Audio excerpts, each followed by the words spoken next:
Nella notte tra mercoledì 29 e il 30 giugno, a seguito di un violento temporale, un fulmine colpisce la villetta di proprietà della signora Regina Paier, abitante in via Montini a Vittorio Veneto, carbonizzando la stanza da letto al secondo piano.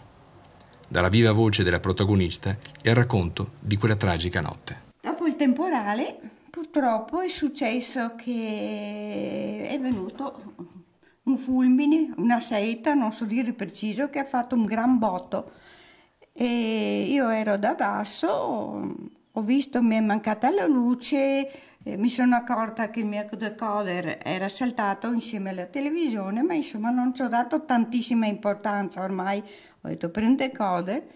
Quando è ritornato quel po' di luce che potevo avere, perché non tutto l'impianto si era rimesso in funzione, solo la parte dei elettrodomestici, di conseguenza avendo una lampadina attaccata avevo un po' di luce e allora ho guardato cosa era successo. Purtroppo sentivo un odore di bruciato, ma non mi sembrava che fosse tanto importante, forse ho detto il mio decoder era saputo questo odore. Poi mi è venuto in mente, ho detto aspetta che provo ad andare al piano superiore a vedere cosa sia successo qualcosa, perché qui non vedo niente e purtroppo sono entrata al piano superiore all'entrata principale e sentivo un odore di fumo, di bruciato. Ho aperto la porta del corridoio che portava alle camere e ho aperto una porta dove sapevo c'erano delle cose importanti anche. E era la camera dove qualche volta dormiva mio figlio dopo la morte di mio marito, perché sennò sono sempre sola. Fatalità, quella sera ero sola.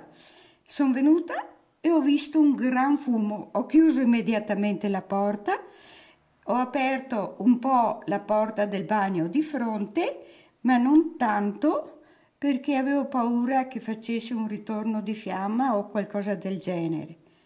Sono scesa.